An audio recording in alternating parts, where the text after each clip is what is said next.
Thankfully, I live in a small town, so it's pretty quick and easy. Well, that's awesome. So I've started the live stream, and if something goes awry, it does record it. I do record this as well, so that's always nice Okay. to have. Yep. I don't know. Recording me is not that good. It's okay. It's okay. It looks like I'm not being able to get on with Facebook, so I'll just upload it to Facebook later. All right, guys. Okay. And I So, don't have Facebook, so never have. Although not too long ago, I did get a message from Facebook on my Gmail that told me that I had an attempt to get into my Facebook. oh, did And I you? was, well, I've Okay. never had one. And I asked them where it was coming from, and they said it was coming from St. Petersburg, Russia. Like, not Wow. joking at all. I kept the That's email. Normally weird. I just delete it stuff, but yeah, somebody from St. Petersburg is interested in my Facebook account, which I don't have. Wow. That's interesting. So it looks like Yeah. we're live on Periscope, and I'm waiting on people, waiting for YouTube to start up. Sometimes YouTube is a bit slow on my end. So we'll see. Oh, Oh, they're live. So we are live on YouTube as well. So what I'm doing is I'm pulling up the chat, and I'm in the bottom right corner, so I'm teeny tiny for this talk. It's all you, Dr. Steven. oh wow. I feel so bad for you guys right now. Not a thing wrong with that. So it's all right. So if you're new to this format, normally I just kind of I put a topic up for people to vote on, and then they're the ones they vote on whichever topic they want me to discuss. But Okay. sometimes I have scientists on and other people to kind of chat about their work, and we have a little Yep. science chat, and it's a lot of fun. So I have Dr. Stephen Hobbs on today. So I'll wait until, let me see, I've got to type in. I apparently have to type in a password in order to pull up the chat. Such is my life, isn't it? Okay, so I have the chat now. So let's go ahead and get started. Hi, everybody. Hope you don't expect much. I really am the most boring person I can think of. I got the intro now.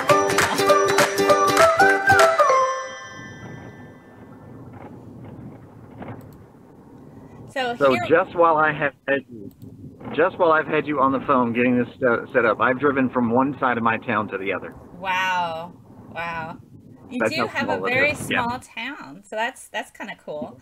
Um, so tell me, you and I have talked quite a bit at length about the things that you do in regards to education. You're a professor, and you also have outreach programs. So I thought we would talk a little bit about the things that you love to do, and it's something that we talked about once when you were traveling, is you stop and you take pictures of animals and Of plants everything. and everything. So do you have like favorite animals and plants that you like to take pictures of, and do they have special names? No, I use the name that typically are like in our area because I like regional dialects. I also study the way people speak, which is weird because I have a terrible accent. Um, but I typically use the regional terms like javelinas. Those are just I love them. I love the Hmm. desert plants and animals the most. Yes, I've enjoyed going to jungles stuff like that, seeing all the rainforests. Right, Not to just right. downplay them, but those things can survive in a very, very tightly controlled environment. But when you get out here in West Texas, in the desert, it goes Yes. from freezing cold one day to Hmm. 120 during the summer easily. Wow. And these Yes. plants do just fine out here. Like they don't even realize that there's a problem. Where the rest of us are dying, they're thriving. So I love them the most. I really do. They're just very, very belligerent plants and animals, right? Yeah, pretty much. So I'm going to run up to the press box here. It's going to get loud for just a second, but I just need to pass this cable off. Okay, no problem. Our college has a baseball team, as well as many others, and Yes. we broadcast live as often as we can. But when we're up here, it gets really loud because we've got some very large PV speakers. You know, it's broadcasting to the entire stadium from these speakers, and I have to walk right beside it. Wow. That's what you do when you're in the radio business, Yes. and I'm okay with that. So give me one second. You guys are rocking out over there. Bless you. Bless you. Thank you there. No, was he not there? Nobody was there. All right. We're getting some science rocking going on, man. Hey, listen to a good song.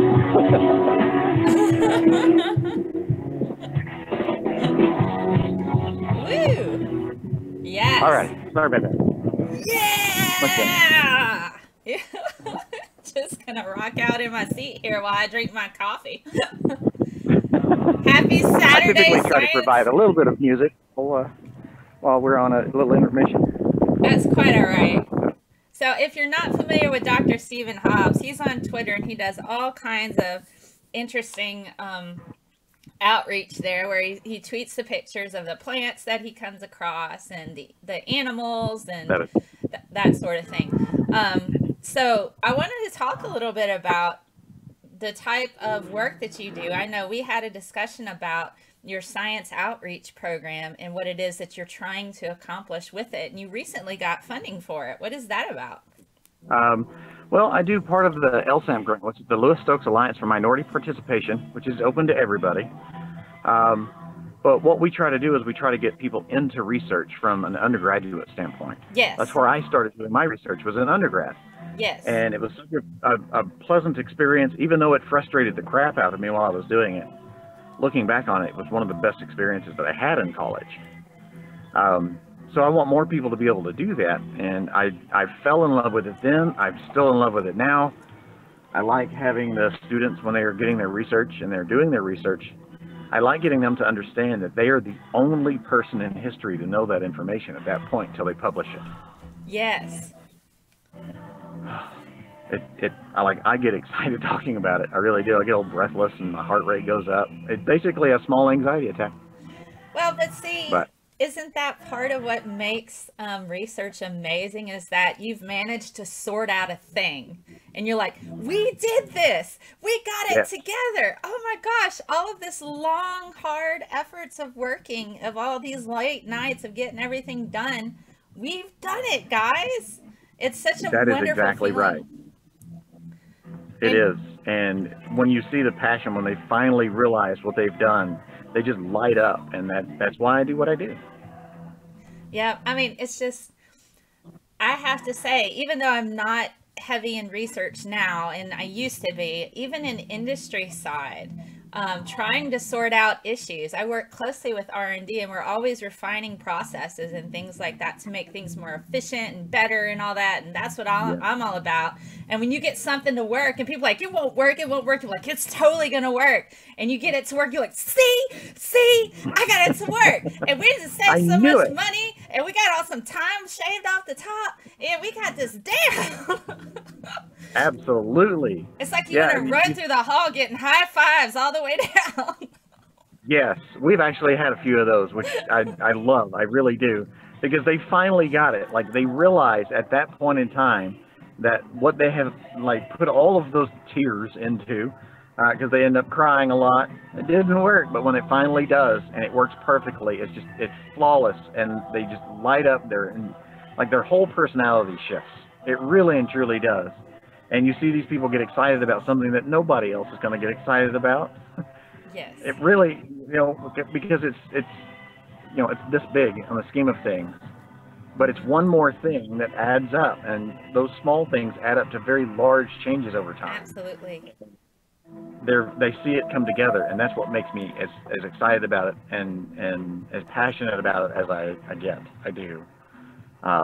all my colleagues, all my friends notice it, and they're like, "You've had a good day in the lab today, haven't you?" Yes, I have.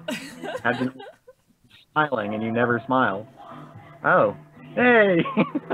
It's so invigorating, and that's something that I really try to do with my science communication efforts, is try to get people to, even if you don't solve a problem that nobody's ever solved before, just solving a problem feels Yeah. amazing. And when you learn something new and you're like, I never knew that before, even if it's a small thing, it just feels amazing. And I think a lot of people kind of lose out on that leaves them, that joy just kind of falls by the wayside somewhere. Yes. Yes. It's kind of like when your math finally works out in a lab, even if it's something that people have done forever, and you see that the stuff that you calculated long before you ever did any of the experiment, and it matches perfectly. That, oh, you just see them, and their world changes. Like, I can do this, and that's Yes. really what my job is to show people that they can do this. It is my passion to help them find it, but it is my job to show them that it is possible. See, So I have the best job on the planet. I think that's amazing. And that's something that I enjoyed as even as a high school teacher, to be able to try to encourage kids. I can't do this. I can't do Half-Life. I can't do this. I can't do that. I'm like, yes, you can. I believe in you. Let's just get our hands dirty and go in. And that's something that I needed and I didn't have cultivated in me until in adult life. I didn't Right. think I could do science. I didn't think I could. I had been told by an English teacher that I was too stupid to even be a nurse. I mean, I had it like, What? yes. Oh my God. I had been told that an English teacher when I was little. I was in middle school. I mean, so I had been cultivated in an environment to where they just kind of pushed me through, and I just accepted what I could get. But Wow. I always wanted to do science ever since I was little. But it's to have all the toys that were science toys be in the boys section, which dissuaded Yeah. family members from getting me a microscope or a chemistry set. I always asked for that. And so, Same. yeah, so I kind of had it early on that I couldn't do science, and I don't know how, but once I got my first degree and it was in biology, I was like, I can do this. Oh my God, I can do this. But it was later in life. It was later in life, and I had already gone to school, to like 2 different schools, trying to figure out what I wanted to do. I'm like, well, I'll just try to be a nurse, but I don't Right. know. I did kind of well, and then I left clinicals, and then I go over to university, and I'm like, okay, most of the stuff that I took didn't count at university. So I Correct. managed to max out, but it still counted towards my biology hours. I maxed out on my biology hours. And then I had to get a minor in chemistry. So once I got that first degree, I'm like, okay. And then I got a master's in teaching. Like, well, how many classes do I need for biochem? 3? Fantastic. I picked that up. And I'm like, oh, wow, I Yes. could get a master's in chemistry next. Why not? So it Yeah, just exactly. took off. And all I needed, if I had somebody like you encouraging me that I could do this, I can only imagine how much further I would be and what I would be doing now had that happened sooner. So what you do is Right. important. Well, I try to think that it is. I don't want to be like boastful or I try not to brag. I try to be as humble as I can. Um, I teach at a 2-year. Uh-huh. It's a small school. We have on our campus, we have different sister campuses, but on our campus, we've got about 35 to 4,000 students, and I get about half of them just total, just throughout the 2 years that they're here. So I only have a very short time with them. So I try to instill in every student that you can do this. This is the stuff that we had. This is the stuff where we were. Back then I try to give them a little historical, aspect. And then I try to show them, if there's a woman in science, if I can get it in that lecture, I do. Every time. Yeah. The men, yeah, you're going to, don't worry about that. You're going to get that in history and philosophy.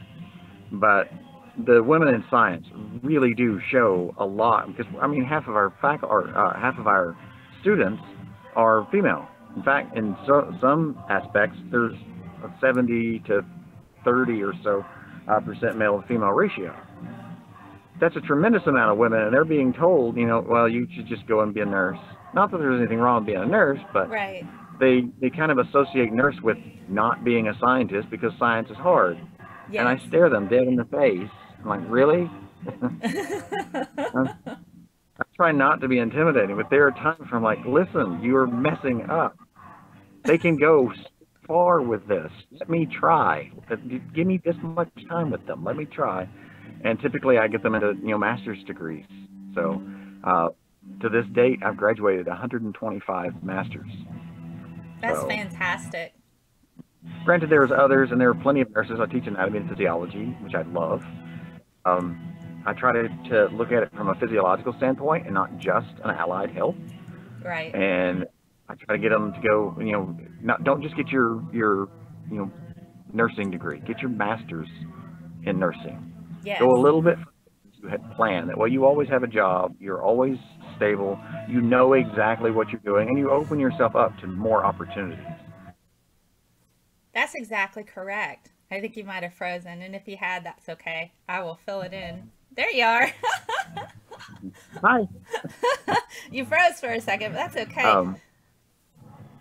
Yeah, I started teaching in 2002, and I started teaching gross anatomy. I got some of my work in gross anatomy published as a pro sector, and I fell in love with it.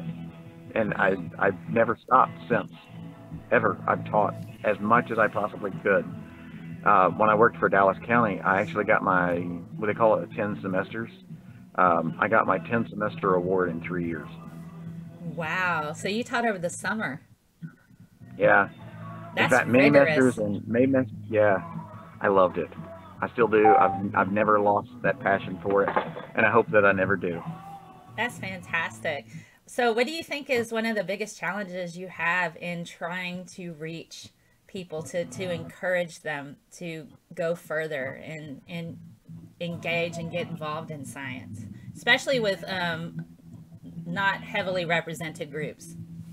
Yeah, you can put me on the spot there. I live in a very conservative area of Texas, even more conservative than I would think some of the other places. I have a hard time reaching those who are of faith out here, simply because the stuff that they are taught is things like, well, you should just be a good Catholic woman and go home and have babies. So, Yeah. a quarter of my students are facing, well, why are you even in school anyway? You're not having babies if you're in school. Yeah. You can see it on my face when somebody tells me that. I'm really saying, are you shitting me right now? But it happens, and it happens way too often. But I do try very hard to show them that even if that is what you wanted to do, we can work with your schedule. Now, Hmm. granted, when you're going through school, there's not a whole lot of scheduling that you can do other than, take a class professor who may or may not have it next year. So take advantage of it while you've got it, if you can. So we turn a 2-year school into a 4-year, Right. but they're, half time because they've got a family, they've got a job, they've got a house, they have mortgages by the time they graduate from high school here. Oh, Why would I wow. want to leave the oil field? Why would I want to do anything else? The money's great right now, but they don't understand the boom and the bust. Like there's a Yeah. plus and a minus here. If you don't save it, you're not going to have anything. So when I get them, I'm getting them straight from high school, but those that are university level students are going to a year. So some of these guys don't know what a checking account is. They don't know how to pay taxes or whether or not they can vote. Not that they Right. can, just don't know if they can. Wow. So when we had our primaries not too long ago, I had a student ask me what tests she needed to take. Hey, Wow.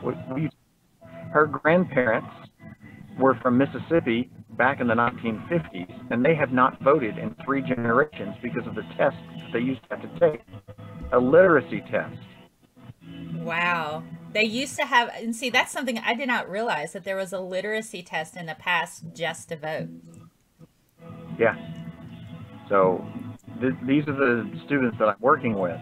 So sometimes my job Like, people ask me why I don't teach at a university, because I'm teaching basic level thinking, Yes. like basic skills. How do you balance a checkbook? Where do I vote? How does the government work, kind of thing. And I'm a science teacher, Yeah. but when I get them, they are sometimes a blank slate. Oh, goodness. I'm Now all too that's not an familiar with insult at that. all to them, but Right. Right. It's more of a critique of the current education system than it is yes, I would never insult a child or absolutely. or a student on any kind of level. Anybody who's trying to learn, they are making an effort, and that right there to me is a noble cause, and I recognize that. That is the most important. Like, yes, I can teach them a lot more with that person too. Like, Mm. I'm taking somebody, at one level and boosting them way up, as far as I can possibly get them in Right. 2 years. And hopefully, training them that they can do other really, really cool stuff and get them in contact with somebody that can help them even further than I can. But when I pass them off, to the next person, kind of like a baton, not to downplay what they're doing, but when I pass them off, I want them to know that they can do this. Yes, it's going to irritate you. Yes, it's going to be hard, Yes. but you've got a support system. We're here. We're here to help you. That is what our jobs are, is to help you. And see, that's the thing that I think is going to be what's important for the future of education, especially higher education. It's not what it used to be. And Not at all. there's got No, to be a support system in order to put into place the expectations, because of the fact teaching high school is vastly different from college, and you can try to oh, prepare absolutely. them as much as you can, but when you try to shift them over into the highly demanding, you have to work outside of the class to learn this stuff, they're just not prepared. No, not at all. Um, Sometimes, or like the 2 year institutions are called, like 13th grade, because I still have students that ask me when the bell rings every semester that starts. Hmm. And I kind of look at them like, that's not how this works. So I have to get them into a college and an adult mentality, which is really difficult at times. Yes, Because yes, it is. I mean, I'm old enough to be their parent. Um, I know that hurt just now. That hurt me personally. Saying young enough to be my kids, because they are. I still call them my kids, and I've got grown ass adults. These are people, that got beards, and her beard is amazing. And I acknowledge it. It's interesting. Uh, Some they're saying in the chat. I thought I'd tell you. They're saying in the chat. Godiva 7721 is like, it says teaching at a 2 year college is vital. We need more people like Dr. Hobbs. And Idle comments like, yes, we well, need to thank you. clone him. So that you're getting a lot of support. Godiva also said it sounds like the 50s, where higher education for women was considered more of a dating and marriage opportunity. And then Idle comments like, I'm Yeah. gobsmacked to hear that attitude that, when you were discussing earlier about that mentality that people have. So, We need a lot of support. I mean, I catch a lot of flack because I work at a 2 year. Well, why don't you work at a real college, or why don't you work at a real university? And I have to remind them that I'm making these students, from where I get them, I'm making them into university students. And there are times where I work at a college that's supported by taxpayers here in our county. And sometimes our county, which is small, mind you, I've driven from one side to the other while I was on the phone with you others. There's only 29,000 people, and they support this entire college. So I invite them constantly and consistently, come to this campus and let me show you what we can do. And when they see what we can do, and I'll give you an example in just a second, their mentality also shifts, because no longer are we just this kind of grayish brown building or set of buildings on the other side of town. We're somebody that can actually make you into somebody that you want to be. You just got to let us give you the you got to give us the opportunity to help you do so. Not too long ago, and this is, I say not so long, 4 years, I was teaching the astronomy class with my home telescope. Mine, not the school's. The school didn't have one. yeah. They didn't have a telescope at a college. Yes. I believe that. I started teaching it, and one of our grant managers was seeing that I was doing this, and she talked to the board and was like, you know, I think we can do a lot of really good stuff if we let him do his thing. And she came over and she asked me, well, what do you need? And me, being the West Texas person that I am, we work with a zero budget. Like we've never had a budget, and we probably never will. And I have a hard time asking taxpayers for stuff that's expensive, things like telescopes, which is why I use my own. So she convinced the board to let them spend some money on these telescopes, and she asked me how many I needed. We typically have a class of about 30, so I said 6. And she ended up buying me 2 10-inch Dobsonian teaching telescopes and 24 telescopes for the students. She doubled my order, and that class blew up. It went from 12 students to well over 45, just one semester to the next, and it filled every semester since. That's amazing. Getting that small amount of support from, I mean, it was a board member basically is what happened, but getting that, because the electoral body is the person who elects our board here. But having them talk to the constituents, why did you increase my taxes 0.0000001%? And they explained it, you know, this is what's happening. And by the way, the party that we get out on the mountain, because we have plateaus around here, yeah, that's taught by Dr. Hobbs. I met him once. That was that, yeah. So it kind of came full circle. They really did, and I haven't had any issue with that since. When the taxpayers are presented with something, a lot of times people will call me or send me an email. Why are they raising my taxes? Right. Well, your taxes are not raised very much, and we do appreciate it, and you own it. So if you want to come up here and look at it, I will be happy to show you anytime. Yes. So I try to do a lot of community involvement, not just like science communication, like actual involvement. Come up here. I will show you what we do. I will show you how this works. Granted, you got to pay tuition to take the class, but if you want to sit in on a class, here's a seat. I've got one for you. I'll go next door and borrow a chair. So that's another part, the really fun part of my job is getting people from the community, basically off the street. They walk in. What do you do here? Let's go for a walk. You know, I'll tell them, you know, because I used to be the dean. I was the dean of, you know, IPT, which is our industrial production technology, and green energy. So we do wind and solar and new building, and we do construction and all kinds of other stuff to go along with that as well. So I get to pull in from one side, which is our general studies, and our workforce side, and get to apply both. And just that community involvement, they realize how much value there really is to a 2-year institution. I know that's a great big long spiel about what we do, but I love my job. I've posted it on Twitter quite a few times, and normally it's just kind of, oh yeah, he likes his job. No, you have no idea. I love my job. I love being able to do this. I cannot believe that they pay me to do this. Granted, it's not that much, but I have a good living. I'm fed, which is great. My family is healthy, and we get health insurance. I can't ask for more. And see, in doing what you love, I mean, there's something that, you know, there are people that have jobs where they make a lot of money and they hate it. They hate it, but they've grown accustomed to being in that particular niche. And so now all of a sudden, you know, if they were to try to go to consider a job that they love, it's scary. It's scary at that point. Yeah. Yes, because I mean, that's a sacrifice. Yes. And then I never felt like I sacrificed, ever. Do you want to do something that you love? Yes. You're not going to be paid as much. So, am I being paid? Because I know this is going to sound weird, but I don't know how much money I make, because I do have bipolar, but money is my trigger, so I never talk about it. I never discuss it.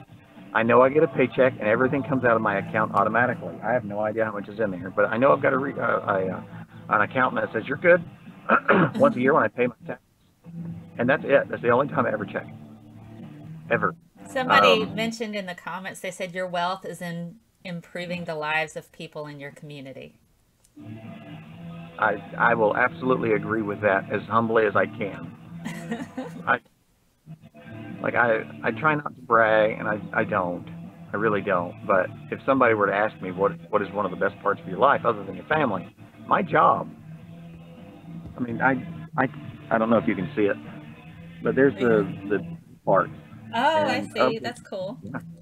of the students that are on that baseball team, I teach all of them. Hmm. So I can do the same thing with our Coliseum with our basketball girls and basketball Wow. guys, That's softball awesome. girls. And they come here and they get a good quality education and they take that somewhere else, as well as the application. Like, how do I be a good citizen? Like, Right. why is it an important thing for us to pay our taxes? So that you can have a college like this, Right. so you can have high school, so you can have instructors that are not necessarily sacrificing, but they're paid a good living, and Right. that the good living itself and loving the job compensates for not making a whole lot of money. Yep. So there are people that come in, they ask me, well, should I become a teacher? Not if you want to get rich. If you want to be happy, yes, go for it. Yes. Um, we've come across so many great instructors. I live in the desert. I love being out here. Right now it's probably 90 degrees right now in Wow. March. And it's only going to get hotter. It scares a lot of people. But they come out here and they're living in the desert. There's not much to look at if you don't know what you're looking at. So they come from places Right. like Indiana, or they come from Mississippi or someplace like that where there's trees everywhere, where Hmm. I'm claustrophobic because there's trees in the way. I can't see anything. Right. Um, you think that I'm kidding, but if I stand on an overpass out here, I can see for probably 15 miles in every direction. Yes. And love it. I absolutely love it because I know that those plants that are out there can also see the same thing. Right. Um, there's no protection from the elements out here. The wind is going to blow this afternoon at 30 miles an hour. A Hmm. cold front will blow through and it will drop down below freezing tonight. And it's 90 right now. I used to live in Las Vegas, and one of the things that always Oh, kind of blew my mind, yeah, is the fact it gets so ridiculously cold at night that yes. and I used to make short films once upon a time ago, and I had to do some night shoots. And so we would be out at Old Nevada, like 2 in the morning, freezing, drinking cocoa, trying to do a shot, and we're just like, "Have we got it yet?" It is so cold. It is, and there's like nothing for miles. And I saw somebody walking through the bushes. I'm like, "Oh my gosh, is that? Oh no, that's Bob. You know him. Okay." Good. He's good. He's safe. It's okay. But it's creepy in the desert at night. It's creepy and it's cold and Yeah. And we've got some animals that are out here only at night, and they will everything that grows here will bite or sting you, and they attack a lot. right. So we've got we call them wild hogs, and they're not. It's a misnomer that the people have not quite picked up. That the javelina that we have out here are a completely different animal than normal pigs, but they've got tusks that will gore you big time. They will tear somebody up. So we have to be very, very careful walking around out here at night. Yes. Uh, Brandon, we've got some other animals as well. We've got skunks, which you can find everywhere. Um, but the It skunks we have on steroids, they're 3 or 4 times the size of some of these other guys because they have to deal with things like wow. javelina. Yeah. So I have So a I the have animals that we have out here are sturdy. I have an entirely random question. I don't know if you can answer it or not, but are there various species of skunks and do they smell differently? Yes. The answer is yes for both of those. I have Um, never there smelled are but one species of skunk, and that's just indicative to my area. So, Yeah, yeah. The nine band or the not the nine banded. That's an armadillo. The striped skunk and spotted skunks are just 2 really good examples of the species, and they do offer a different compound. Granted, they're both going to be pretty putrid. That's their whole purpose is to smell atrocious. Um, but the sulfur compounds that they can produce are slightly different. So yeah, the smells are going to be a little bit different. Just like different flowers of or different species of rose will mhm. smell a little different. You Yes. still can recognize that it's a rose. Like I know that's a skunk. I'm going to leave it away. I'll leave it alone, regardless of the species. I Oh had a litter goodness. of skunk babies be born under my window not too long ago, and I thought I was going to die. And you didn't want to hurt the skunk, so you're just like, I'm just gonna let them live, and then they're gonna leave. They're gonna leave the house at some point, and it'll be okay. Yeah. So I put a strobe light out, and they took care of the skunk. But the smell of skunk babies and skunk birth mama, oh, that was bad. That was bad. My eyes watered. It got into my room because I had the windows up. It got into my room. All of us were gagging in the house. We had to vent the whole house. It was an interesting event. I wouldn't wish that on How did you get rid of the enemies. smell? I mean, and they have things out here. They're like, well, you got to wash yourself in tomato juice. You got to do all this stuff. What do you think is the best way to combat skunk scent? I just used a little bit of vinegar in my spray bottle. That was about it. That's all I needed. Well, that's good. Granted, it was all outside, so that was good, and everything would biodegrade in the UV, which is nice, but it took 3 days for that to go away. 3 days of skunk is a lot. Yes, that is. Those 3 days probably felt like a week. I don't know if you know a whole lot of prairie dogs out here, or at all. Most people don't. They're just little rodents that live in the ground, which is great. And you want to pet them, and you want to play with them, and they bark at you, and they carry the plague. Oh, yes, I've heard of that. So we have lots of visitors that come out here and like, oh, I caught a prairie dog. No, you caught the plague. I'll see you in a couple of days. Often. Yes, they had to. I remember I had seen a news article about the fact people were capturing prairie dogs and tried to sell them as pets. Yeah, they'll sell them, and they try to sell them online, so they're shipping a plague all over the United States. Yes. Oh, God. Now, you should take my community college class. It's not expensive, and I'll teach you all about microbiology. Leave the prairie dogs alone, please. I love it. Sharing is not caring in that regard. And remember, it grows in West Texas. It will bite you. They're pretty sturdy. Solid. Can you imagine getting a prairie dog loose in your house? Oh, God. Oh, God. No, that house belongs to the prairie dog now. It's all the prairie dogs. Yeah, some people freak out about spiders. You know, like, oh, be scared of prairie dogs. They are way worse. You got it. At least a spider, I know what it's going to do. That prairie dog could have rabies. It's a mammal. It could have the plague. I know it does. It could have fleas. I don't want. No, the house belongs to you now. Burn it down. Burn down the house. Oh my goodness, that's funny.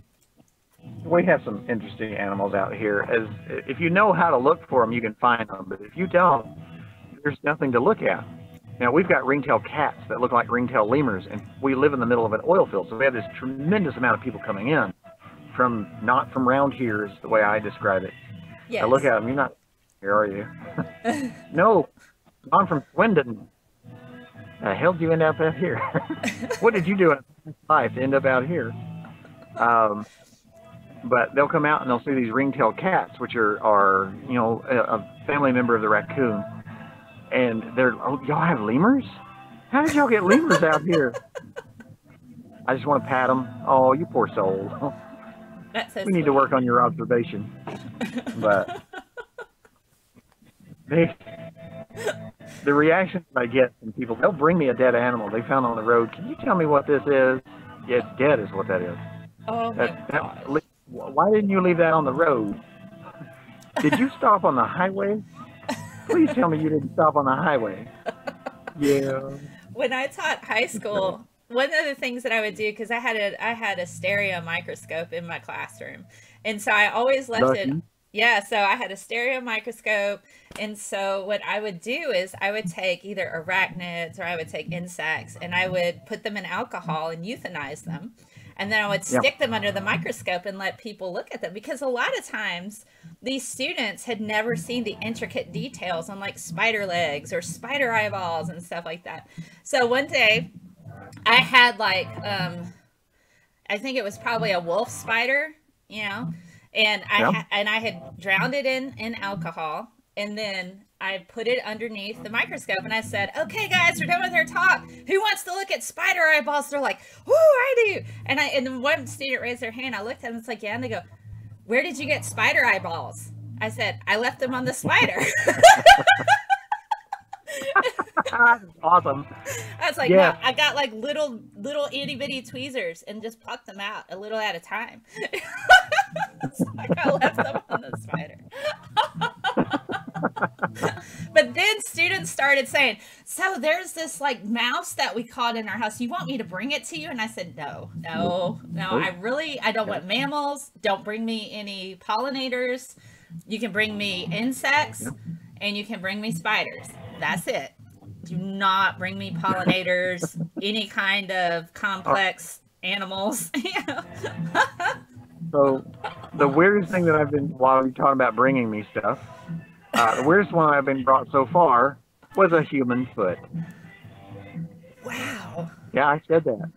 Somebody had stolen it from another one of the teaching in the Dallas-Fort Worth area. I will not mention who.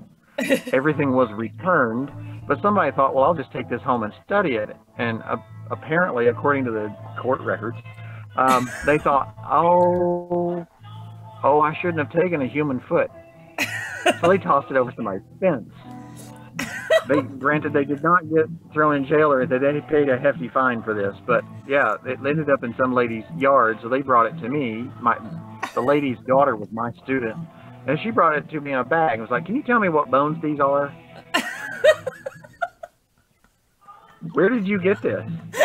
In my backyard? Was there more? Attached to anything? No, it's just there. Where's the skin?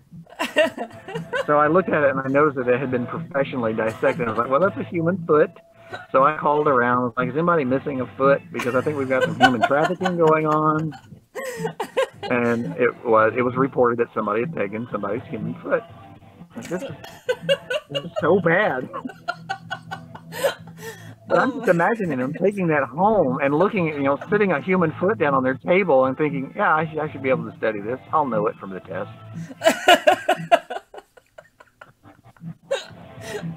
The Jeffrey Dahmer course for anatomy. Well, you didn't buy this at a garage sale, did you? No, just go and pick it up. It's fine. Study aids. Oh, God. There was like a coworker I had who was retiring when I was teaching high school. He was like, so I have some things I want to give you since you're a science teacher. I said, okay. And he brought me a box of human bones. Like nice. Actual human bones. And, and I'm like, where did you get these human bones? Hello, everyone. So people are saying hi. And I said, where did you get these? Oh, we went to this, there was an area that was flooded not far from here in like another state. And so he had taken all of his students over there. And apparently the flooded area had disrupted Indian burial grounds. And so they were just picking up bones and throwing it in boxes. I'm like, what are you doing? What? Put that back. Oh my God. And so I had a box of human bones just sitting in my classroom. I'm going, what do I do with this? So I started calling the university. I'm like, is there any ethics code violations, with this? You're not supposed to dig those up. But there was like a part of a pelvis, and there were some femurs, and then there was a few skulls, and I'm just going, wow. Oh my God. Nice. I'm like, what do I do with that? Oh, goodness. So somebody said, I live in the land of the wapiti, grizzly, wolf, and puma. I'll take the big creatures, keep the smaller critter population under good control.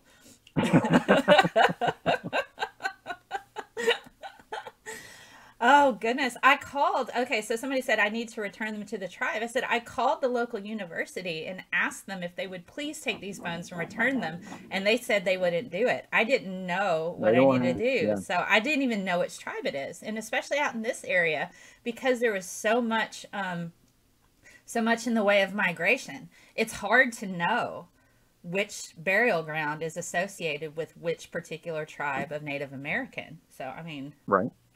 So it's hard to know. I mean, I grew up across the street from a cotton field, and there was an Indian burial ground within that cotton field. You could walk over there and pick up arrowheads. I mean, nobody was claiming the bodies. Nobody was moving it. I mean, it was a big, giant mound. It was right there. So. They're playing the pledge, or the Star-Spangled Banner at this point, so. I don't want to stand up. Uh, Here, I don't have to worry about it. There But you that means go. I have to turn on my AC because it is 90 degrees and I'm in a closed car. So give me 1 second here. All right. You got to do this in an office, but then I realized I work outside most of the time. So, That's yeah. okay. All right, much better. That's all right. So, a few questions for you, and then I guess we can wrap this up in a bit because I know you're a busy guy and this is your day Sure. off and you got stuff to do. So, I'm a teacher. what changes would you like to see within science education that you think would be effective to where we can have more critical thinkers? Because I know problem solving and critical thinking is vastly Yes, under taught currently in absolutely. our system. What kind of things do you think you'd like to see to help boost that? I would like to see it start earlier, Yes. in little baby schools, second, third, fourth graders. Not just star testing. Testing is not doing anything for critical thinking. Um, I know why we need to meet state standards. All of us met state standards, and we did great. Mm-hmm. Um, but we didn't have the tests that they've got now. I hate seeing funding and a school's test score go hand in hand. So I would like to see that broken completely. Mm-hmm. Yes, there are underserviced areas, of course, but that doesn't mean that somebody who is doing even better gets more funding than somebody that's not, because you don't know if it's an area like here in West Texas where we are very underfunded. That doesn't mean Yes. that our citizens are not worth the funding. Our citizens are definitely worth the funding. They are worth the investment because these will be our citizens in 20 years. Not that they are Exactly. now, but they're voting. They're going to be the ones that are hopefully working, the ones that are going to college. Generation. So I would like to see them start younger, so second, third, fourth. Give them the funding that they need. Um, those teachers are not wasting this money. No. They're not driving Rotties. I promise. Give me a second here. All right. Where did it go? Can you see that? I don't Yes. know if it froze or not, but that is Yes. not a Maserati. No, it's not. That's a Dodge. I drive a Dodge truck. I love my truck because I get to put stuff in the back as necessary, and I love my truck. I do. But it was something that was very easily affordable on a community college instructor's salary. Um, in fact, the people that work for the little schools, the primary schools and secondary, they get paid more than we do, which that is not a complaint for me because I get a little bit more time off than they do. But the funding that they're getting is not going to the individual teachers. They're going to these children, not Yeah. administrators. Yes, we get new buildings and new computers and things like that, but as soon as we get a new computer, they're already out of date. Right. Um, That's true. so the school where my son goes has two microscopes, and both of them go to a power of 40. Wow. That's it. Two. Wow. When I invite the kids over for like kids college during the summer, because I also teach the kids college, that's one of the first things that we do. I get in there, I get them some microscopes they can't mess up, and turn them loose. This is how this works, and we work them stage by stage, how to do this stuff, and then I'll ask them questions a little bit later, and they come back every year. So the kids college here at the community college was originally designed to be for kids between I think third grade and sixth grade, Right. and now we've moved down to first grade all the way up to eighth and ninth, depending on the kid that wants to do it. They love it. Their brothers and sisters had a good experience, so now they want to do it. Even if they're older, I tell them, "Come on, we can certainly work you in." And they just love it. I don't make anything from it. We all volunteer. All of the teachers volunteer to do this. Hmm. It is during our summer. That's fine. We know what we're doing because these are going to be our students in a few years. Yes. So get them involved. That's another thing that I would like to see is more involvement. Hmm. Parents are never involved in their kids' lives, ever. We went to the PTO not too long ago, and it was just us. We were the Wow. parents that were there. Two parents in the entire school, and that was it. We are the ones that are involved. That's really So sad. more, it is more parent involvement. you should be calling that school at least once a week, if not twice. Once a week saying, how can I volunteer? How can I help? What can I do? And a lot of times the parents don't know how to help, which is fine. Right. Not a teacher. That's not my job. I can't teach these kids. Go and read to them. Yeah. Show them that you're involved. Let your particular kid, know what to do for the next generation. Because if they see you not volunteering, they're not going to either. Yeah, they're not. And having been a teacher, the thing that I saw is oftentimes I would encounter, when I had like parent teacher nights, the teachers or the parents that I needed to talk to were never there. And the parents that I didn't really need to talk to were there. But at the same time, when I would have to have meetings during a school day, because there would be a student that had behavior issues and things like that, a lot of parents pass the buck. And one I was talking to, she would sit there and she'd say, well, I tried to get his doctor to change his medication again. And I didn't say this out loud, but I really wanted to. I wanted to say there is no bad mother pill. That's what I wanted to say. I'm like, there's no bad mother pill. She was passing the buck of responsibility, blaming her kid for all of these bad behaviors, and then would look at me and go, yeah, you pick on my child a lot. Why are you singling him out? So then I pulled out my giant record of behaviors with dates and times and everything. And then I sit there and go, on this day, he got up and walked around and started interacting with students. And on this day, he stood up and decided to, address the entire class. On this day, he was throwing paper. On this day, he yelled at a student. I said, am I singling him out or is he singling himself out? Exactly. And she goes, well, I hadn't thought of it that way. And I'm going, that's what we're here for, is to help you understand it. You can't pass the buck on responsibility. It takes teachers, it takes parents, it takes a good, strong administration, to back up the teachers. It takes funding. It takes listening to teachers, listening to students, listening to parents. Nobody's, we have a lot of people that are just not communicating, and that's a really big problem. Right. We've got all the social media and nobody's saying anything. And if they are, it's the stuff that doesn't really matter sometimes. Yeah, pretty much. Gosh. I mean, there are changes that can be made. They're not big things at all. They're all very small changes, but they make a dramatic effect. Yes. Especially when you add them all together. Yes.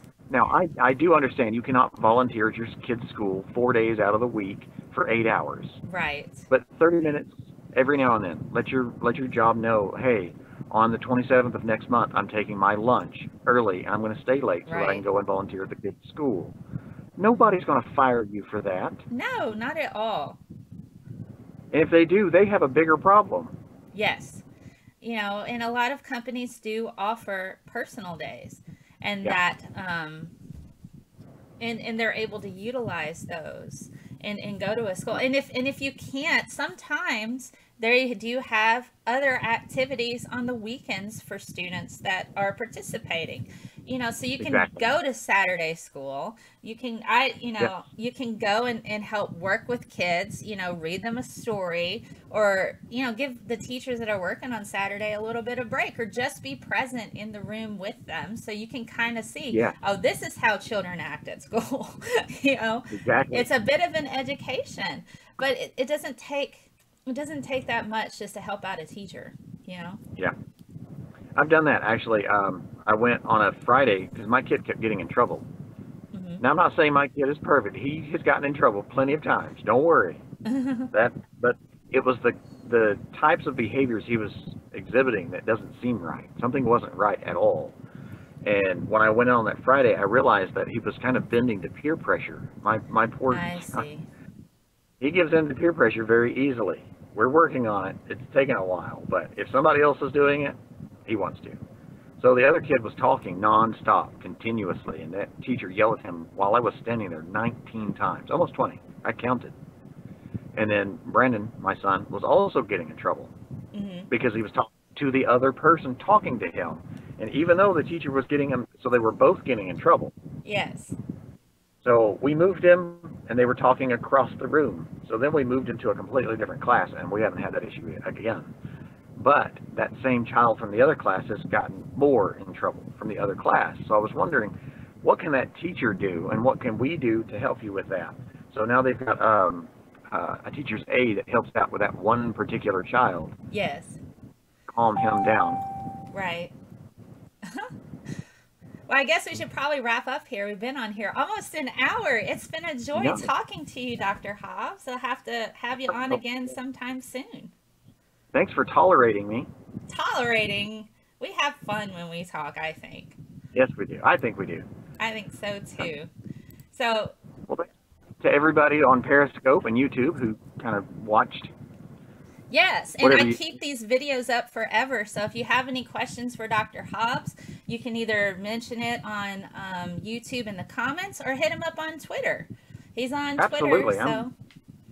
I'm always there, and I try to respond to everybody as often as I can, as nicely as I can. I'm typically pretty patient. Don't bring me your flat earth stuff. Come to the college, and we'll talk about that. I'll show you a telescope, and we'll work from there. Okay. Well, thank you so much, Dr. Hobbs. It's been an absolute joy, and thank you, everybody who was watching. I want to take a moment to thank all of my patrons on Patreon. There's a bit of a list. If you like what I do and you like my science communication endeavors, my pledges start at $1 a month. You get early access to my podcast episodes. So that's Tony, James, Lauren, Jen, Carl, Melanie, Patrick, Daniel, Paula, Tim, Carrie, Circa, Keith, Zachary, Tony, Graham, Tristan, Jennifer, and Corey. Thank you for helping me keep the lights on, and it means a lot to me. And tune in next week. We'll have another topic, and I will be also on a science channel on Sunday talking about climate change, and I'm all over YouTube now on various science channels talking science. So look for those links on my Twitter. And thank you, Dr. Stephen. I'm so glad you were here. Well, thank you for having me. I appreciate it very much. It's been fun. Have a super awesome day, guys. Bye. You too.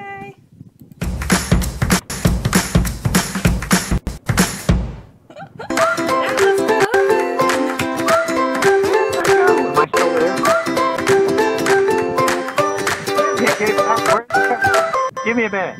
There it is. Am I still there? There it is. Yeah, there you are. We are off. Okay. We are off air. So I did the little.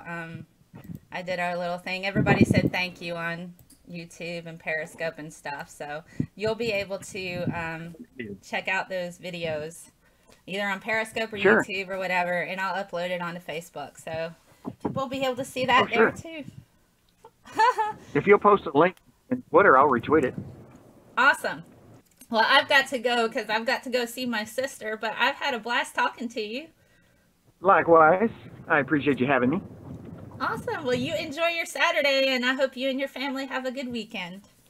We've got spring break, so we're good. Awesome. I have almost everything graded. I'll be doing that again tonight, but after that, I am done for a week. I'm not doing anything. Jammy day every day and binge watch Netflix. Jessica Jones is out, season 2.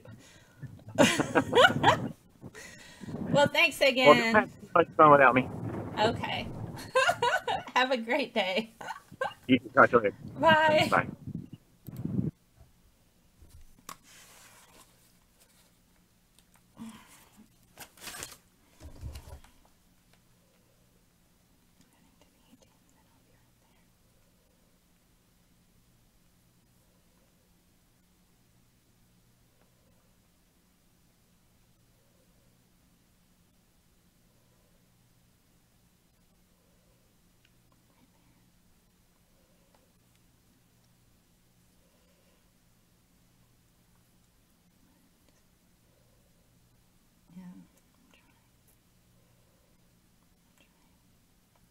I don't think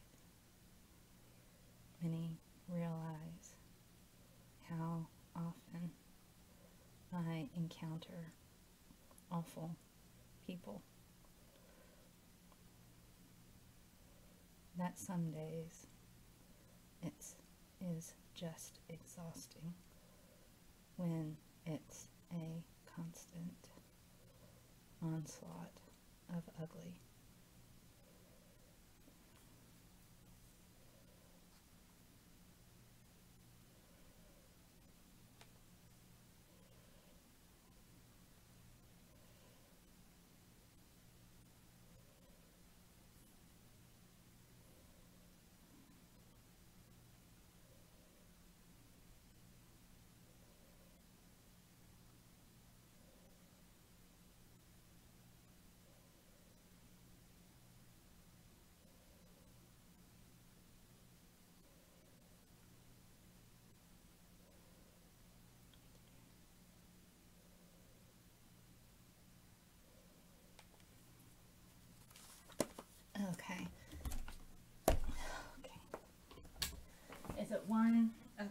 certainly one, or is it 1 to 3? Because I've got to pick Jenny.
I'm going to go do that really quickly.